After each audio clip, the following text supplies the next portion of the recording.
Okay. It is 5 p.m. Tuesday, December 29th, 2015. This is the year-end village board meeting. Do I have roll call and pledge? Roger Pulaski. Present. Robert Gajewski. Here. Doug Prentice. Present. Chris Smith. Here. Richard Stachinski. Yep. Robert Van Lannen. Here. And Reed Woodward. Here.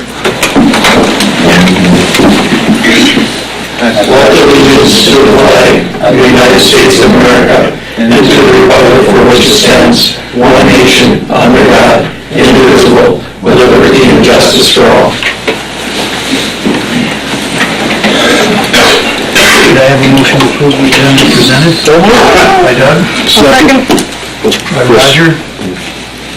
All in favor? Aye. Opposed?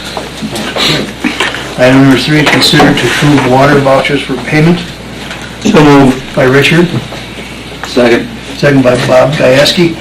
All in favor? Aye. Opposed? Number 4, consider to approve sewer vouchers for payment. So moved. By Richard.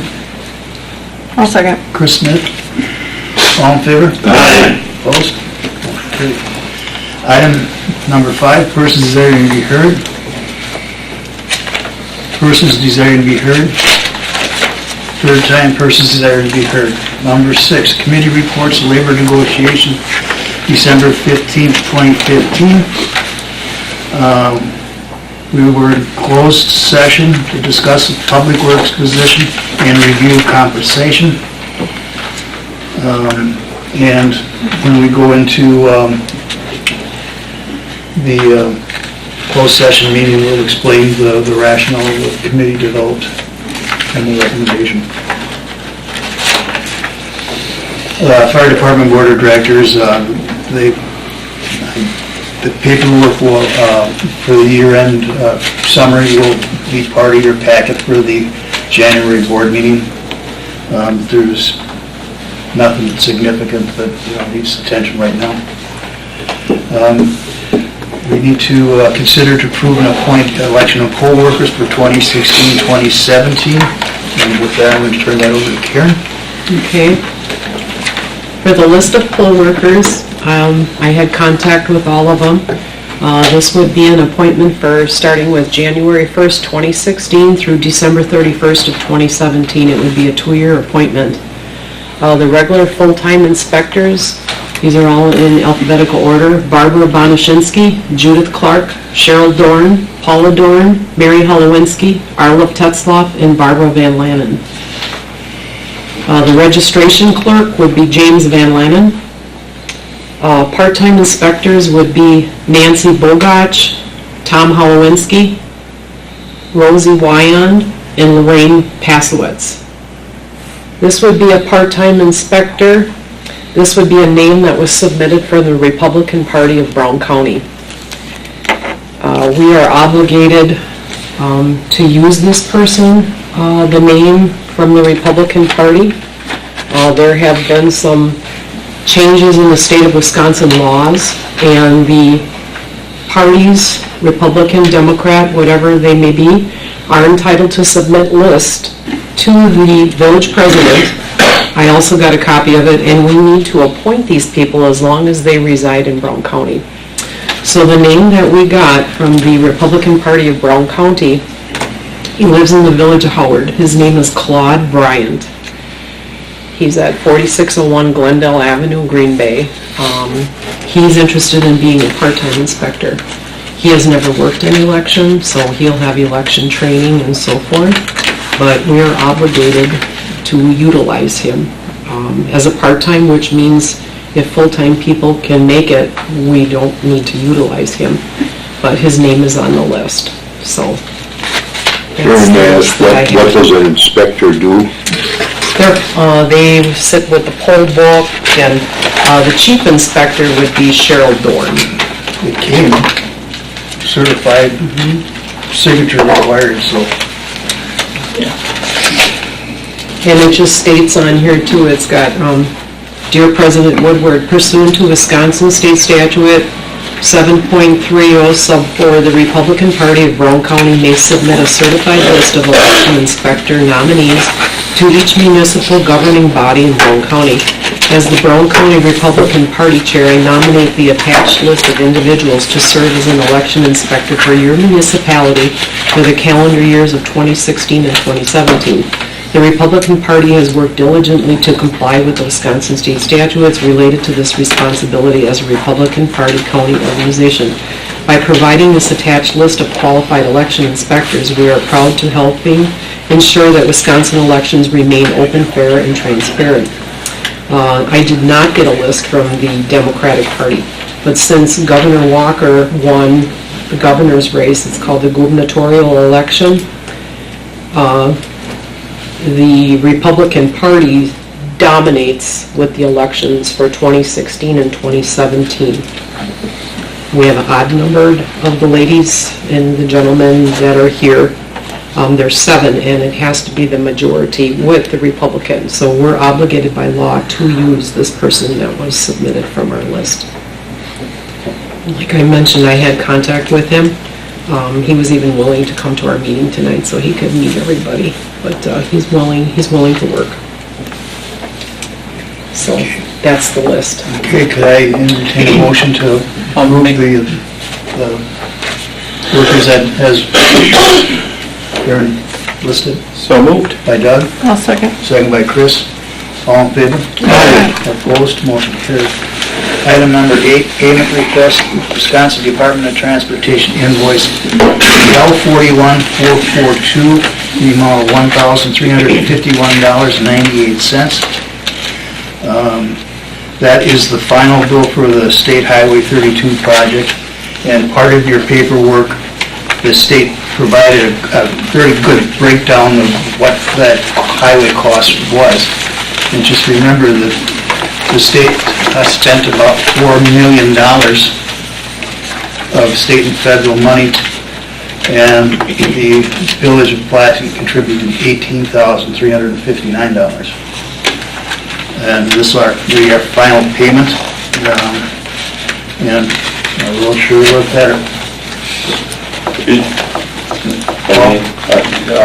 The explanation that came from Andy Polser from the state says that this may not be the final payment, there may be one more small payment. This is our third final payment. This is your semi-final sort of. I suppose as all of the bills are researched. And the project is audited after that final audit. Okay. So it's almost final. Do I have a motion to approve the payment? By Bob, second by Richard, all in favor? Aye. Motion carried. Item number 8, such other matters authorized by law. Yes. I just wanted to follow up, earlier this month, there was some issues about room tax, and there was a question that the hotel raised about how the room tax collected is to be applied. And they had a couple of suggestions, but one of the issues came up was whether or not the village has a room tax commission, and we do not. But the question is whether we form one or not. And the basic part of it was what happened was last summer the room tax law changed. So if you recall, we adopted a room tax back in 2013. At that time, under that law, it wasn't necessary for us to create a commission since we were a single entity room tax imposer. But in 2015, effective the 1st of August, the rules changed, the law changed, and among other things, it changed the application of how the room tax is spent. The impetus of this was primarily from the hotel motel industry, and what they essentially have done in sort of a broad perspective is they had concerns that municipalities were misspending the money that was being collected, and they weren't doing enough marketing with it. So the language changed where the money is supposed to be spent on tourism promotion and tourism development. Now, the hotel industry is more interested in hotel in tourism promotion rather than tourism development, because the development is kind of a competition for them, but that was left in there. But from the perspective of a commission, the new law seemed to imply that if the room tax is collected, it goes to a commission if you have one, or if you don't have one, then it goes to a tourism entity. And the tourism entity is someone that, or some organization that would spend the 70% of the tourism funds collected for tourism development and tourism promotion. The initial interpretation from the Legislative Reference Bureau that came out was that whether you have a commission or not, the money goes to a tourism entity. Well, and that was in the letter that I sent to you on that. Well, since then, I attended an update from the, or a rules interpretation put on by the Department of Administration and the Department of Revenue that oversee all this. The Department of Revenue, well, the Department of Administration was on this, but the Department of Revenue took the position that if you're a single entity like we are, and you create a commission, the commission is the one that spends the money, and you don't have to send it to a tourism entity. So from the village's perspective, it's probably better that we create a commission so that the decision of where that money and how that money gets spent within the framework of tourism promotion and tourism development is determined by a commission. The rules require for a single entity municipality that the commission consists of 4 to 6 members. Appointed by the village president, subject to approval by the board, or confirmation by the board, and that one of those 4 to 6 members be a representative of a hotel or motel, or the hotel-motel industry. Usually it's a hotelier. Again, that's the way the Door County one is. It's half of the people on the board are operators of hotels, motels, and B&Bs, and those sort of things. In order for us to, in essence, maintain some control over how that money is spent, because the problem is, I don't think that we have anybody in the village or any entity in the villages that would meet the new definition of a tourism entity that we could send this to for spending. If it was the commission could do it, and they could dole out funds to the chamber, they could dole it out to polka days. They could make the decision as the tourism entity determiner, rather than hiring or contracting with some other entity. In Al Moran's letter that sort of triggered this, he had suggested that the village contract with the Green Bay Visitor Bureau, and that the 70% of the room tax go to that entity, and then they would incorporate Pulaski into that. You can do that if you want, but you have the option now under the Department of Revenue's interpretation to allow to establish a commission and let the commission determine how that money is supposed to be spent. In terms of what's the time frame for this, you can do it whenever. You just can't spend any money from the room tax that you collect until you have that commission. You can collect it and keep it segregated and those sorts of things, and that's 70%. 30% goes to the village, 70% goes to tourism promotion and development, whether it's through a commission or through that entity. Again, my recommendation would be consideration of establishing a commission so that you all can, at least through that commission, maintain some control on how that money is spent here locally. Question. Yes. You stated 4 to 6 members on this commission. Would that consist of some of our board members plus the hotel, somebody from the hotel plus anybody from the village, or? Yeah, it's, hang on for a second, I can read you what the requirement is.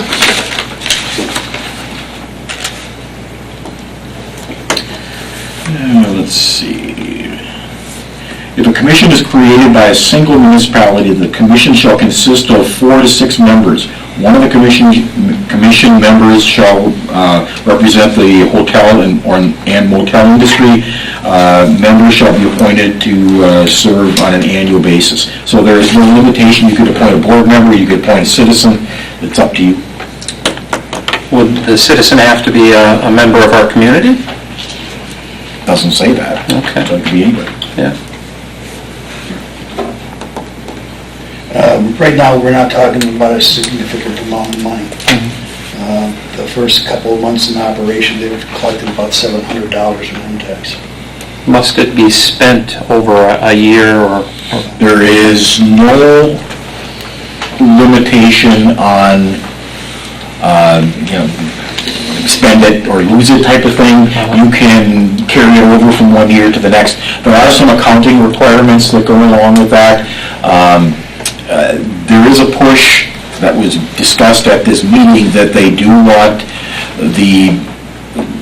to change, that there's some push to change the legislation to require you to spend money collected in 1 year by the next calendar year. So you have essentially 2 years to spend it. So if you collect it in 15, you'd have to spend it in 16 type of thing. But that's not the rules now. So you could sit on it for as long as you want.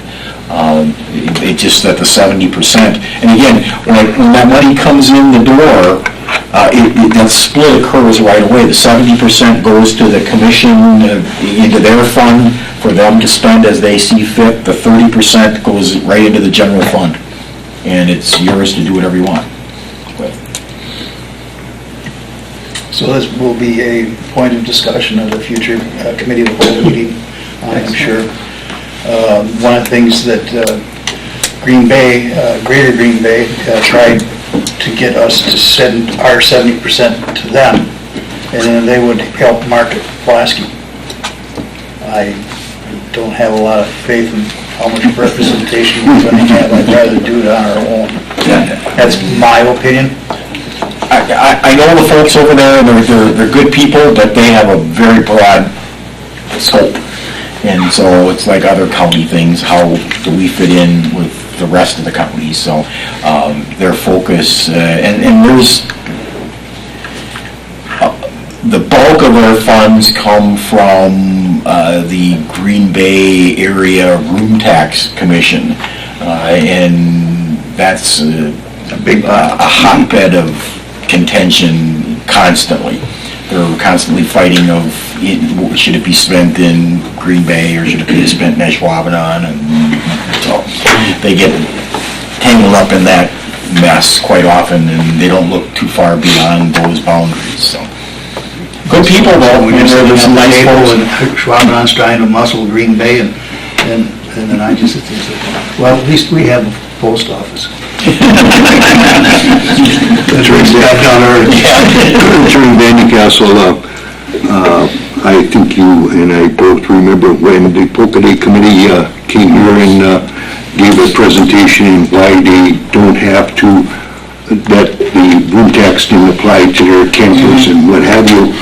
And if we do develop this commission, I think it would help take away some of that animosity amongst the Polka Day Committee and the village by including one or two of their members to do that. And certainly maybe they would, let's say, see it our way, that it would be beneficial to collect that room tax, and then they could utilize it to promote Pulaski and Polka Day. So I think it would be beneficial down the road to address that with them. So. I have one question, and that's that before, when they were talking about that room tax, they were talking about kind of more regional tourism kind of things, and what you had just said was the commission can spend it as they choose. Well, yeah, let me preface that by saying they can spend it as they choose, but it's for tourism promotion within the village. So that the commission could, the directions say that it's supposed to be spent within for promotion of of tourism within the municipality. The old adage was heads and beds. That's really what this was designed to do, is to get heads and beds. But through the negotiations that went on down in Madison over the last couple of years with all these changes, they expanded their definition of the statute of tourism. So it's, tourism promotion was the old heads and beds rule. And tourism development could be, you could use it to help The KI Center. the KI Center, or to build things, or to, you could use it for road projects, in theory, if you wanted to help put a road to a park where they're going to have a festival. Or you could use it for bathrooms at a... You weren't gonna go there. But again, it's a pretty broad definition of what tourism development is. And that's why I said before that the hotel industry was more focused on the old heads and beds rule, because that benefited them. They wanted tourism promotion to bring people into their facilities. They didn't want necessarily tourism development, because that might mean creating another hotel, which would be competition. But that got brought into this as part of some of the things that the league pushed to give municipalities and tourism zones the ability to build the support structure for the tourism industry.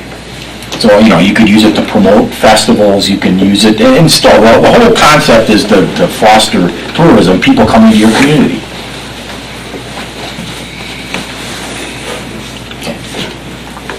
Thank you, Bill.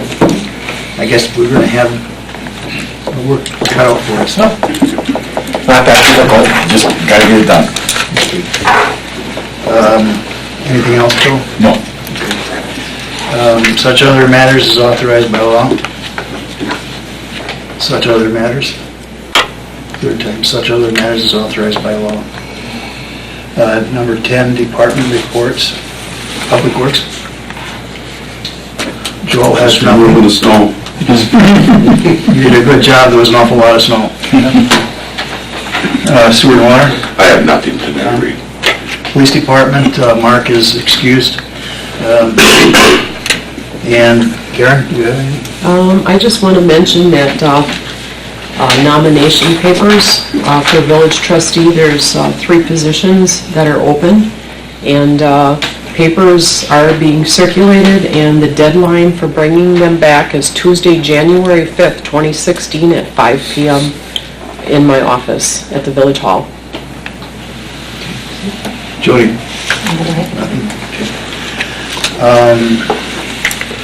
The regular village board meeting by agreement is going to be held on Tuesday, January 12th, 2015 at 6 p.m. Note the date change because of the year-end wrap-up, that all the stuff that they've got to do, it's just really, really tough to get that taken care of and have a board meeting that same week.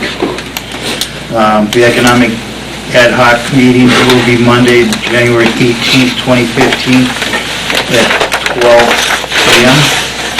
It should be 16, right? 2016? Yeah, 2016, I'm sorry, yeah. I do have 2015, sorry. That's all right, it's Yeah, my fault, I read it. It was in 2016 at 12 noon at Premier Community Bank. With that, I would entertain a motion to adjourn to closed session per Wisconsin State Statute 19.85 sub 1 sub C, considering employment, promotion, compensation, or performance evaluation data of any public employee over which the governmental body has jurisdiction or exercises responsibility, to discuss public works position and review of compensation as per the labor negotiations meeting held on December 15th, 2015. Yeah, this has to be a roll call vote. Motion, second, and a roll call vote. I'll make that motion. Roger? Second? Bob Gayeski, roll call vote. Roger Buchkowski? Yes. Robert Gieske. Yes. Doug Prentice. Yes. Chris Smith. Yes. Richard Stachynski. Yes. Robert Van Lannen. Yes. And Reed Woodward. Yes.